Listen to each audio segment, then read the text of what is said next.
कृतार्थदेववन्दनं दिनेशवंशनन्दनं सुशोभिभालचन्दनं नमामि राममीश्वरम्। मुनीन्द्रयज्ञकारकं शिलाविपत्तिहारकं महाधनुर्विदारकं नमामि राममीश्वरम्। यसरी रावण आएर आफ्नो सुन्दर लङ्काभित्र प्रवेश गरेपछि जुन समयमा सुपर्णखाले अब रामले एक्लै ज्यादै डरलाग्दो कर्म 14,000 राक्षससहित युद्धको मैदानमा दूषण अनि खर त्रिशिराको वध गरेको अब सुपर्णखाले देखिन्। त्यो समयमा उनी ज्यादै शोकाकुल भएर पानी वर्षाउन लागेको बादलको जस्तै गर्जना गर्दै अत्यन्त ठूलो चित्कार गर्न थालिन्। यसरी रामचन्द्रले अरूका लागि ज्यादै कठिन कर्म गरेको आफ्नै आँखाले देखेकी हुनाले आज शूर्पणखा अत्यन्त व्याकुल हुँदै रावणद्वारा संरक्षित लङ्कातर्फ गइन्। त्यहाँ पुगेपछि उनले रावण पुष्पक विमानको माथिल्लो भागमा बसिरहेको देख्दछिन्। अब उनको राजाका उचित तेज प्रकाशमय भइरहेको थियो अनि सँगै मरुदगणहरूले घेरिएका देवताका राजा इन्द्र जस्तै गरी आफ्ना मन्त्रीहरूले चारैतिरबाट घेरिएर अब आज रावण बसिरहेको। रावण जुन उत्तम सुनको सिंहासनमा बसेको थियो त्यो सूर्य जस्तै प्रकाशमय भइरहेको थियो। जसरी सुनका इँटाले बनाएको वेदीमा थापन गरेको अग्नि घिउको आहुति राखेपछि ज्यादै प्रज्वलित हुन्छ, त्यस्तै गरी सुनको सिंहासनमा रावण शोभायमान भइरहेको अब त्यो अवस्था थियो। देवता गन्धर्व भूत र महात्मा ऋषिले पनि आज रावणलाई पराजित गर्न सक्दैनथे। युद्ध भूमिमा अब रावण आज मुख आ गरेर बसेको यमराज जस्तै देखिन्थ्यो।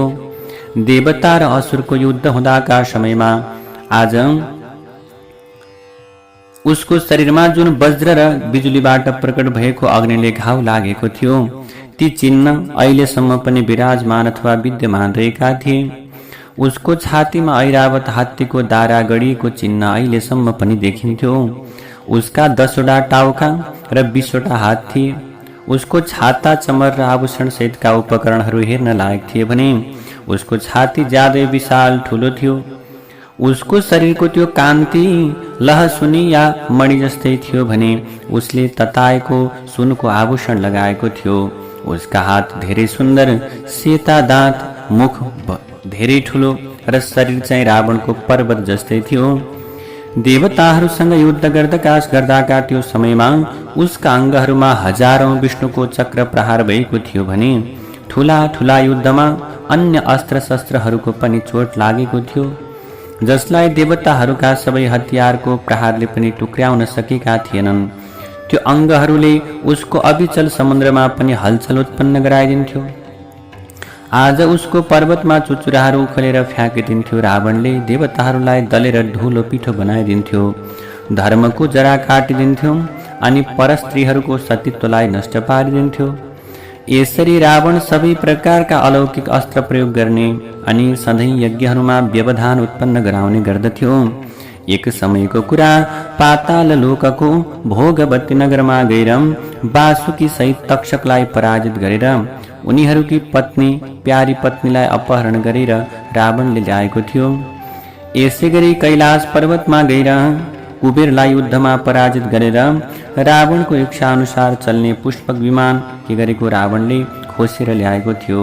त्यो पराक्रमी रावणले अत्यधिक रिसाउँदै कुबेरको चैत्र रथवन, सुगन्धित कमलहरूले परिपूर्ण नलिनी नाम भएको सरोवर, इन्द्रको नन्दवन अनि देवताहरूका अन्य बगैँचाहरूलाई नष्ट गरिदिन्थ्यो।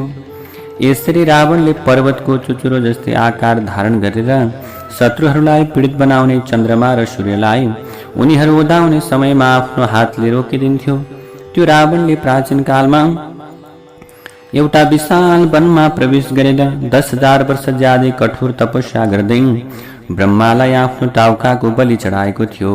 त्यसको प्रभावले उसलाई देवता, दानव, गन्धर्व, पिशाच, पक्षी र सर्पहरूबाट युद्ध भूमिमा अभय प्राप्त भएको थियो।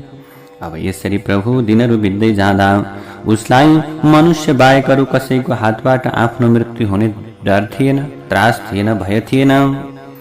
अब यज्ञ समाप्त हुन लागेको अवस्थामा ज्यादै विध्वंसकारी त्यो राक्षसले ब्राह्मणहरूको हत्या अनि अन्य दुष्ट कर्म गर्दथ्यो। ऊ धेरै रुखो स्वभाव सम्पन्न अत्यन्त निर्दयी भएकाले सधैँ प्रजाहरूको अकल्याण हुने कार्य मात्र गर्दथ्यो। रावणले त्यो समयमा शूर्पणखाले आफ्नो यस प्रकारको ज्यादै दुष्ट कर्म गर्ने दाजुलाई देख्दछिन्। यसरी आफ्ना मन्त्रीहरूले यथार्थ रूपमा घेरिएका दाजु रावणको नजिकमा गएर धेरै डरले व्याकुल भएकी त्यो राक्षसीले केही बताउने प्रयास गर्दछे।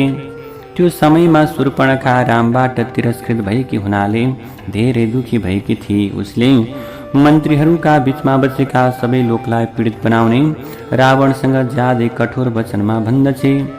दाजु, तिमी स्वेच्छाचारी र निरङ्कुश भएकाले विषय भोगमा ज्यादै उन्मत्त भइरहेका छौ। हेर दाजु, आज तिम्रा लागि धेरै ठुलो डर भएको उत्पन्न भएको छ। तिमीलाई यसको ज्ञान हुनुपर्ने हो, तर तिमीलाई यसका बारेमा केही पनि ज्ञान छैन। जुन राजा तल्लो श्रेणीका भोगहरूमा ज्यादै आसक्त हुँदै स्वेच्छाचारी र लोभी हुन्छ, त्यसलाई श्मशान घाट आगो जस्तै सम्झेर प्रजाले उसको धेरै अपमान गर्दछन्। जुन चाहिँ राजाले उचित समयमा आफै आफ्नो कार्य सम्पादन गर्दैन, त्यो राजा राज्य र ती कार्यहरू सधैँ के हुन्छन्? नष्ट हुन्छन्। जसले राज्यको सुरक्षालाई दृष्टिगत गर्दै गुप्तचर खटाउँदैन, जसले प्रजाहरूलाई भेट्दैन अनि आसक्त स्वभावलाई त्यागेर जबसम्म देशका निम्ति समर्पित हुँदैन, त्यो राजालाई प्रजाहरूले परित्याग गरिदिन्छन्। जुन चाहिँ राजाले आफ्नो राज्यको रक्षा गर्न सक्दैन, त्यो समुद्रमा डुबेको पर्वत जस्तै गरी उन्नति विहीन हुन्छ। जसले आफ्नो मनलाई बसमा राख्ने र प्रयत्नशील छन्, ती देवता गन्धर्व र दानवहरूसँग वैरभाव गरेर तिमीले आफ्नो राज्यको सुरक्षाका लागि गुप्तचर नखटाएका हुनाले तिमी जस्तो विषय वासनामा ज्यादै आसक्त पुरुष राजा भइरहनका निम्ति असम्भव छ मेरो दाजु। हे दाजु रावण, तिम्रो स्वभाव बालकहरूको जस्तै छ भने तिम्रो बुद्धि ज्यादै कमजोर भएकाले तिमीलाई जान्न योग्य कुराको पनि राम्रो ज्ञान छँदै छैन। यस्तो अवस्थामा अब तिमीलाई सबै कुराको ज्ञान नभएको हुनाले यस्तो चाहिँ अवस्थामा अब सधैँ तिमी राजा हुन सक्दैनौ मेरो दाजु। जुन राजाका गुप्तचर कोष नीति र आफ्नो कार्यवशमा हुँदैनन्, त्यो साधारण मनुष्य जस्तै हो। राजाहरूले आफ्ना गुप्तचर मार्फत टाढा टाढाको कुरा जानकारी राख्ने भएकाले उनीहरूलाई दूरदर्शी भनेर भनिन्छ। मेरो अनुभव अनुसार तिमी मूर्ख मन्त्रीहरूले घेरिएर बसेका हुनाले तिमीले आफ्नो राज्यभित्र गुप्तचर खटाएका छैनौ दाजु। यसकारण तिमीलाई आफ्ना बन्धु बान्धवको वध भएको र जनस्थान उजाडिएको जानकारीसम्म पनि छैन। रामचन्द्र एक्लैले ज्यादै डरलाग्दो कर्म गर्ने 14,000 सेनालाई यमलोक पुर्याइदिँदै खर र दूषणको वध गरेर ऋषिहरूलाई अभय दान दिए भने दण्डकारण्यमा राक्षसहरूबाट हुने बाधा र व्यवधानलाई आज रामचन्द्रले नष्ट गरिदिएर त्यहाँ शान्तिको स्थापना गरिदिए। उनले जनस्थानलाई तहस नहस बनाइदिए। तिमी लोभ र घमण्डका कारणले अर्काको अधीनमा परेका हुनाले तिमीलाई आफ्नो राज्यमा उत्पन्न भएको भयको डरको केही ज्ञान छैन दाजु। जुन चाहिँ राजाले ज्यादै कठोर व्यवहार गर्छ, आफ्ना सेवकहरूलाई थोरै तलब दिन्छ, प्रमादका कारण अथवा भनौँ आफूमा घमण्डका कारणले धेरै के गर्दछ? घमण्ड अहङ्कार गर्दछ, स्वभावैले मूर्ख छ भने त्यो चाहिँ सङ्कटमा परेको समयमा उसलाई कसैले पनि साथ दिँदैनन्। जो धेरै अभिमानी, अपनाउन अयोग्य छ, आफैले आफूलाई धेरै ठुलो सम्झिने, धेरै रिसा छ, त्यो मनुष्य वा राजालाई सङ्कटकालीन समयमा नै आफन्तले मारिदिन्छन्। जुन चाहिँ राजाले आफ्नो कर्तव्यको पालना गर्दैन अनि डराउनु पर्ने समयमा डराउँदैन, त्यो राजा चाँडै राज्यबाट पतन भएर पृथ्वीमा अपहेलित हुन्छ। मनुष्यलाई सुकेको काठको, माटाको, डल्लाको, धुलोको पनि केही प्रयोजन हुन्छ बरु, तर उनीहरूका लागि राज्यबाट च्युत भएको राजाको कुनै औचित्य हुँदैन। जसरी लगाएको कपडा र माडेको फुलको माला अरूले उपयोग गर्न योग्य हुँदैन, त्यसै गरी राज्यबाट च्युत भएको राजा सक्षम भए तापनि अरूका लागि निरर्थक हुन्छ। तर अब जुन राजा सधैँ सावधान रहन्छन्, राज्यका सबै कार्यको जानकारी राख्दछ, आफ्ना इन्द्रियहरूलाई भस्मा राख्छन्, आफ्नो उपकार गर्नेको अब उपकार गर्दैन अथवा त्यो प्रकारले कर्म गर्दैन, अथवा जसले उपकार गर्छन् उसलाई पनि सधैँ राजाले उपकार गरिरहनुपर्छ। जो चाहिँ राजा स्वभावैले धार्मिक छ त्यो राजा चाहिँ धेरै समयसम्म राज्य गर्न त्यो प्रकारको सौभाग्य प्राप्त गर्दछ। जसले थुल आँखाले सुते पनि नीतिका आँखाले जाग्रत रहन्छ, जसको रिस र अनुकम्पाको फल प्रत्यक्ष देखिन्छ, त्यो राजाको सबैले पूजा गर्छन्। मेरो दाजु, तिम्रो बुद्धि त ज्यादै दूषित भएकाले तिमी यी सबै राजाका लागि उचित गुणविहीन भएका छौ दाजु, किनकि तिमीले अहिलेसम्म आफ्ना गुप्तचरहरूबाट यसरी राक्षसहरूको विनाश भएको जानकारीसम्म पाएका छैनौ। तिमी त अर्काको अनादर गर्ने विषय वासनामा ज्यादै आसक्त, देश र समयको यथार्थ ज्ञानले विहीन छौ दाजु। तिमीले गुण र दोषको विचार र निश्चय गर्ने कार्यमा कहिल्यै पनि आफ्नो बुद्धिको प्रयोग नगरेका हुनाले तिम्रो राज्य चाँडै नै नष्ट हुनेछ। तिमीलाई पनि धेरै ठुलो विपत्ति आइलाग्नेछ दाजु। शूर्पणखाले बताएका यी आफ्ना दोषहरूका विषयमा अत्यन्त बुद्धिले विचार गर्दै धन, अभिमान र बल सम्पन्न त्यो राक्षस रावण धेरै समयसम्म चिन्तामा डुबिरह्यो। शूर्पणखाका यस्ता प्रकारका धेरै कठोर कुरा सुनेपछि आफ्ना मन्त्रीहरूका बीचमा बसिरहेका रावणले अत्यधिक रिसाउँदै भन्दछ, राम को हो, उसको बल कस्तो छ? अनि त्यो जान धेरै कठिन पर्ने दण्डकारण्य नाम भएको वनमा त्यो राम चाहिँ किन आएको हो? फेरि राम चाहिँ को चाहिँ अथवा राममा कुन अस्त्र छ जसले उसले युद्धमा खर, दूषण र त्रिशिरा सहितका सबै राक्षसलाई वध गरिदियो? हे बहिनी, तिमीले मलाई यथार्थ कुरा बताऊ। तिमीलाई कसले कुरूप बनाइदिएका हुन्, अर्थात् कसले तिम्रो नाक र कान काटिदिएका हुन्? यस प्रकारका कुरा गर्दै राक्षस रावण अत्यधिक रिसाएका हुनाले अर्धमूर्छित जस्तै भयो। त्यसपछि शूर्पणखाले रामको यथार्थ परिचय दिने सिलसिलामा भन्दछे, रामचन्द्र राजा दशरथका जेठा छोरा हुन् भने उनका हात लामा, आँखा ठुल्ठुला र रूप कामदेव जस्तै छ। उनले गेरु वस्त्र र कालो मृगको छाला लगाएका छन्। रामले आफ्ना इन्द्रधनुष जस्तै विशाल धनुष खैचिएर त्यसद्वारा ज्यादै विशालु सर्प जस्तै तेजस्वी बाणहरूको वर्षा गराउँछन्। ती रामचन्द्रले युद्धभूमिमा कहिले धनुष खैचिन्छन्, कहिले ज्यादै डरलाग्दा बाण हातमा लिन्छन् र कहिले प्रहार गर्छन् भन्ने कुराको ज्ञान कसैलाई पनि हुँदैन। मैले उनका बाणहरूको वर्षाले राक्षसको सेना मारिएको मात्र देखेँ। जसरी बादलले वर्षाको असिनाले राम्रो खेतीको तहस नहस बनाइदिन्छ, त्यसै गरेर रामले प्रहार गरेका बाणहरूले राक्षसहरूको विनाश भयो। ती राम चाहिँ एक्लै र पैदल भए तापनि उनले आफ्ना तीखा बाणहरू प्रहार गरेर 3 घडीभित्र खर र दूषण सहित 14,000 ज्यादै शक्तिशाली राक्षसहरूको वध गरिदिएर ऋषिहरूलाई अभयदान दिँदै दण्डकारण्य नाम भएको समग्र वनलाई राक्षसहरूको विघ्न बाधा रहित बनाइदिए, राक्षसहरूलाई मेटिदिए। रामले स्त्रीको वध हुने डरले म एउटीलाई मात्र यसरी अपमानित गरेर छाडिदिए। उनका गुण र पराक्रमका विषयमा अथवा उनमा गुण र पराक्रममा उनी जस्तो एउटा ज्यादै फेरि भाइ पनि छन् तेजस्वी, उनको चाहिँ नाम लक्ष्मण हो। ती पराक्रमी वीर आफ्नो जेठो दाजुको प्रेमी र परम भक्त हुन् भने उनको चाहिँ बुद्धि धेरै तीक्ष्ण छ तथा उनी धेरै पराक्रमशाली छन्। उनी रामका दाहिने हात तथा सधैँ बाहिरसँगै घुम्ने प्राण हुन्। रामकी धर्म पत्नी पनि उनीसँगै आएकी छन्। उनी आफ्नो पतिलाई धेरै माया गर्छिन्। सधैँ आफ्नो पतिको प्रिय र कल्याण हुने काम मात्र उनी गर्दछिन्। उनका आँखा ठूला र अनुहार पूर्ण चन्द्र जस्तै छन्। ती त ज्यादै सुन्दर र मनमोहक छन्। ती यशस्विनी सीता यो दण्डकारण्य नाम भएको वनमा देवी जस्ती भएको अनुभूति हुन्छ भने दोस्री लक्ष्मी जस्तै गरी शोभायमान भएकी छन्। उनको सुन्दर शरीरको कान्ति तताएको सुनको जस्तै छ भने नङ अग्ला र राता छन्।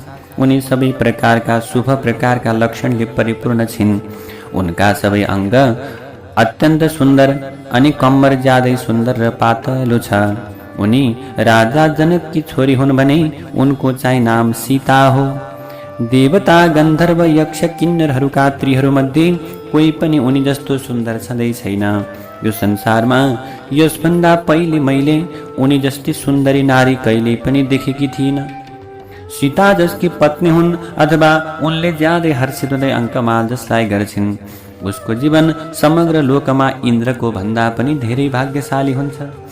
सीताको शील स्वभाव ज्यादै उत्तम छ भने उनका सबै अङ्गहरू प्रार्थना गर्न योग्य छन्, अत्यन्त प्रिय छन्। यो समग्र पृथ्वीमा उनी बराबरका अरू कुनै पनि नारी छँदै छैनन्। ए दाजु, अब विचार गर, उनी चाहिँ तिम्रा लागि उत्तम पत्नी हुनेछिन्। तिमी उनको उत्तम श्रीमान हुनेछौ। जुन समयमा ती अत्यन्त उत्तम जो नारी छन् ती सीतालाई तिमीले यहाँ ल्याउन प्रयास गर्नेछौ, तबसम्म के हुनेछ भने तिमीलाई आनन्द हुनेछ। मैले पनि ती सीतालाई यहाँसम्म ल्याउने प्रयास गर्न थालेँ, तर के भयो भने त्यो समयमा लक्ष्मणले मलाई यसरी कुरूप बनाइदिए। तिमी ती सीतालाई देख्ने बित्तिकै अत्यन्त मोहित हुनेछौ। यदि हे रावण, हे मेरो दाजु, तिमीमा सीतालाई आफ्नी पत्नी बनाउने चाहना रहेको छ भने तत्कालै रामलाई पराजित गर्नका लागि आफ्नो दाहिने घोडालाई अगाडि बढाऊ, पाइला सुरु गर। यदि तिमीलाई मेरो कुरा उचित लागेको छ भने मैले बताए अनुसारको काम गर।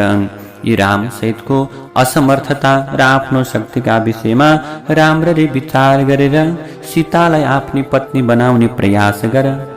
रामचन्द्रले आफ्ना सिधा जाने बाणहरू प्रहार गरेर जनस्थानमा बसेका राक्षसहरूको वध गर्दै खर र दूषणलाई यमराजको लोकमा पुर्याइदिए।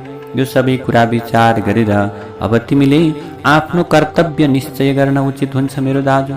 यसरी बहिनी शूर्पणखाका कुरा सुनेपछि, अत्यन्त रौँ ठाडा बनाइदिने ती कुरालाई सुनेपछि रावणले मन्त्रीहरूसँग छलफल गरेर आफ्नो कर्तव्यको निश्चय गर्दै रावण चाहिँ त्यहाँबाट निस्कियो, त्यहाँबाट हिँड्यो। उसले पहिले सीताको अपहरण गर्ने विषयमा मनमनै विचार गर्ने सिलसिलामा त्यसका दोष र गुणहरूका बारेमा यथार्थ ज्ञान प्राप्त गरेपछि दुवैको बलका सम्बन्धमा निश्चय गरेर अन्तमा यो कार्य गर्ने निश्चयमा पुग्यो रावण। यसरी आफ्नो बुद्धिले सीताको अपहरण गर्ने निश्चय गरिसकेपछि ज्यादै रमाइलो रथशालामा अथवा रथशाला जहाँ रहेको थियो त्यहाँ चाहिँ रावण पुग्यो। यस प्रकारले उसले ज्यादै गोप्य रूपमा रथशालामा गएर राक्षसका राजा रावणले आफ्नो सारथीलाई रथ तयार पार्ने आज्ञा दियो। त्यो सारथीले शीघ्रतापूर्वक अर्थात् अत्यन्तै छिटो कार्य गर्न ज्यादै सिपालु भएका हुनाले रावणको आज्ञा पाउने बित्तिकै उसले एक क्षणमा नै अब रावणले भने अनुसारको उत्तम रथलाई तयार पारिदियो।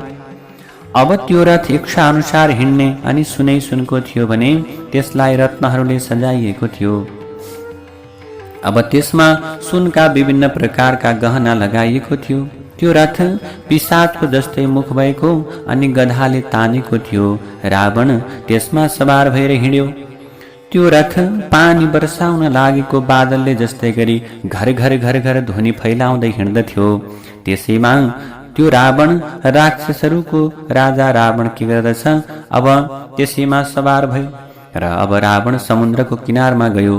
त्यस समयमा उसलाई सेतो चमरले हम्किरहेका थिए। उसका सेवकहरूले शिरमाथि सुन्दर छाता ओढाइरहेका थिए।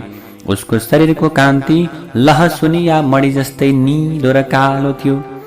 उसले उसका सुनका सुन्दर आभूषण लगाएको थियो। उसका 10वटा टाउका, 10वटा घाँटी, 20वटा हात थिए। त्यो देवताहरूको शत्रु ऋषिहरूको हत्यारा रावण 10वटा चुचुरा सम्पन्न पर्वत जस्तै भएर अगाडि बढिरहेको थियो।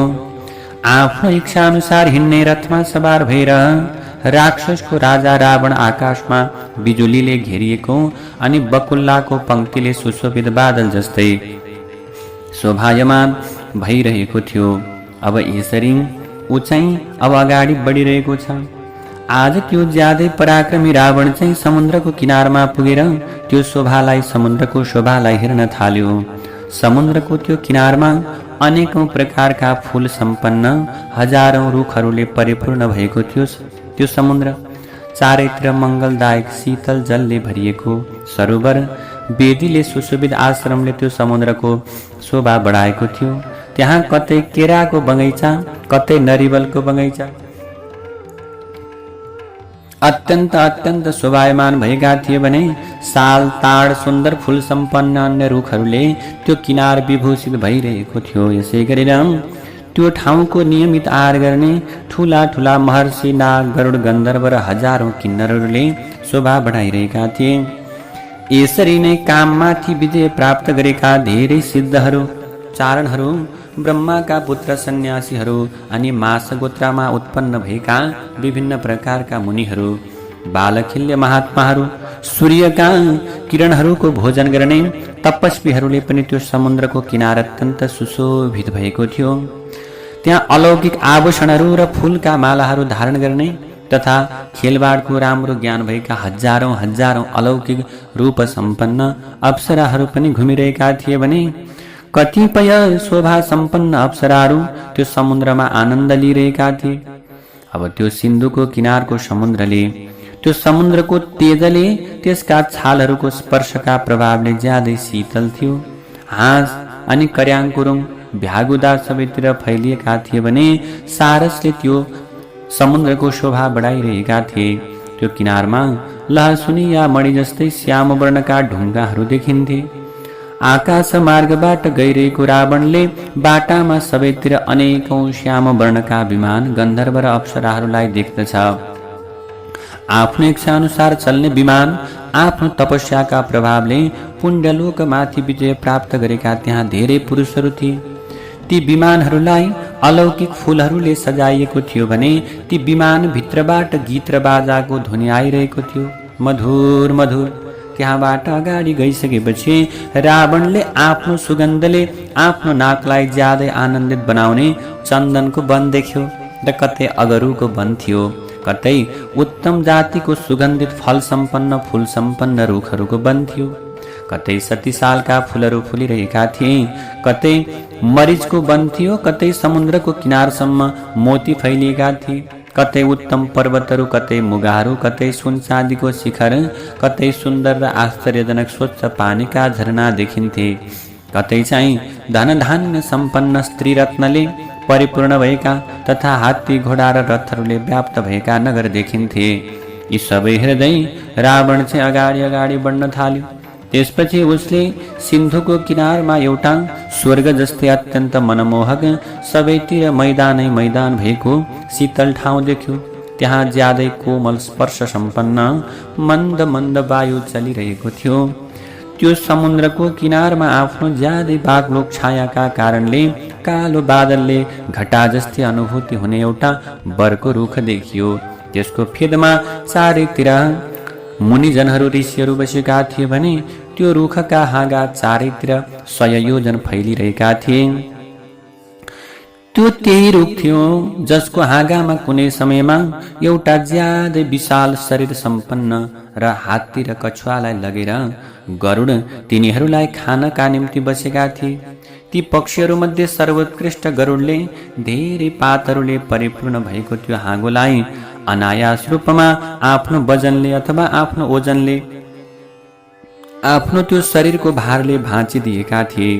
त्यो हाँगा मुनि धेरै वैखानस, मास, बालखिल्य अनि त्यस्तै गरी मारीचिप, ब्रह्मपुत्र र ध्रमप नाम भएका महर्षिहरू आपसमा मिलेर बसिरहेका थिए।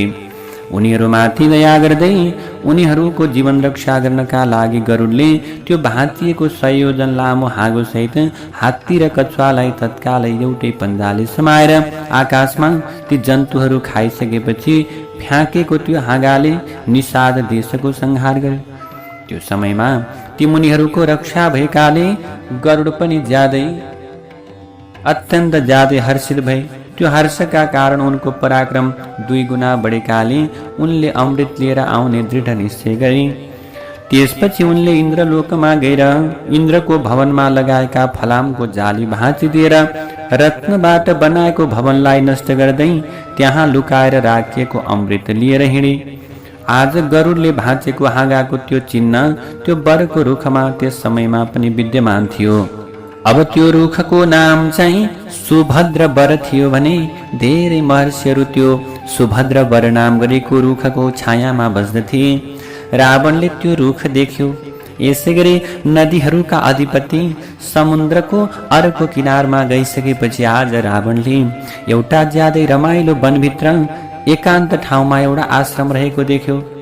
त्यहाँ शरीरमा कालो मृगको छाला, शिरमा जटा धारण गरेका, नियमित आहार गर्ने मारीच नाम भएका राक्षस बस्दथे। अब रावणले त्यहाँ गएर उसलाई भेट्यो। यसरी भेटेपछि त्यो राक्षस मारीचले सबै प्रकारका अलौकिक पदार्थ समर्पण गर्दै राजा रावणको उचित प्रकारको सत्कार गर्यो। यसरी अन्न र जलले आफैले रावणको सत्कार गरेपछि मारीचले कुराकानी गर्ने सिलसिलामा भन्दछ, तिम्रो लङ्का सकुशल त छ हे रावण, तिमी के कामले फेरि यति चाँडै यहाँ आएका हौ? त्यो मारीचका यस्ता प्रकारका कुरालाई सुनेपछि कुराकानी गर्नका निम्ति अत्यन्त ज्यादै सिपालु रावणले अब मारीचसँग भन्दछ, म तिमीलाई सबै कुरा विस्तारमा बताउँछु हे मारीच, ध्यानपूर्वक सुन। यो समयमा म ज्यादै दुखी भएको हुनाले तिम्रो सहयोगका लागि म यहाँ आएको हुँ। यो दुःखको समयमा तिमी नै मेरो सबैभन्दा ठूलो सहारा हो। तिमीलाई जनस्थान भन्ने ठाउँ त थाहा छ नि, जहाँ मेरो भाइ खर, ज्यादै शक्तिशाली दूषण, मेरी बहिनी शूर्पणखा, मनुष्यको मासु खाने त्रिशिरा अनि अरू धेरै लक्ष्य भेदन गर्न सिपालु सुरवीर मेरा आफन्त राक्षसहरू बस्दथे। ती सबै राक्षसहरू मेरो आज्ञा अनुसार त्यहाँ घर बनाएर बसेका थिए भने तिनीहरूले ज्यादै त्यो विशाल वनमा धर्ममय आचरण गर्ने मुनिहरूलाई धेरै पीडित बनाएका थिए, दुःख दिएका थिए। अब त्यहाँ खरको मनको अनुसरण गर्ने, युद्ध गर्न धेरै उत्साहित 14,000 राक्षस बस्दथे। त्यो जनस्थानमा बस्ने ती सबै राक्षसहरू भेला भएर एकपटक रामसँग युद्ध गरेछन्। ती खर सहितका राक्षस अनेकौं प्रकारका अस्त्र शस्त्र प्रहार गर्न ज्यादै सिपालु भए तापनि युद्ध भूमिमा ज्यादै रिसाएका रामले मुखले केही नबोलेर युद्ध आरम्भ गरेर पैदल र मनुष्य भएर पनि उनले आफ्ना ज्यादै चम्किला बाणहरूले 14,000 राक्षसहरूको वध गरिदिएछन्। त्यही युद्धमा खर र दूषणलाई पनि मारिदिएछन्। त्रिशिराको पनि वध गरेर उसले दण्डकारण्य नाम भएको वनलाई आज सबै राक्षसहरूबाट मुक्त गराइदियो। उसका पिताले रिसाएर उसलाई पत्नीसहित घरबाट निकालिदिएको हुनाले उसको जीवन अत्यन्त क्षीण हुँदै गइरहेको छ। त्यो रामचन्द्र क्षेत्रीय कुलको कलङ्कले यो राक्षस सेनाको यथार्थ रूपमा विनाश गरिदिएको छ।